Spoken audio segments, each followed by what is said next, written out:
Eto na mga idol, meron tayo ditong pasyente ulit o Honda Dash. Mahina daw yung busina. Install natin ang mini driving tapos yung busina pinapaayos. Ayan idol, tignan mo. Pag on mo ng susi, naka-on ka agad yung ano mo. Yung relay. Ayan, yung number 30 ng relay. Ito yung sa busina, sa loud horn. Kinuha yung number 30, yung positive, sa susian. Ayan o, sa ignition kinuha. Ayan, kailangan to mga idol nasa direkta sa battery positive para wala siyang kahati na power. Para pag busina mo malakas. Ito mga idol yung busina nyo. Ito yung busina niya ngayon. So, parang puto. Kailangan sisiguan mo ng puto, kutsinta, karyoka. Ayan, pag ganyan. Lipat natin idol sa ano, battery.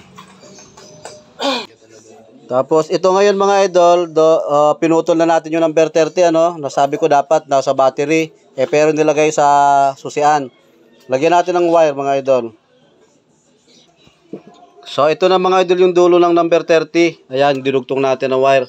Pakabit natin dun sa battery. Idol, pasuyo naman yung sa battery, sa positive. Okay na? Busin na natin. Kita mo? Ano kaibahan nung ano na nilagay sa susian?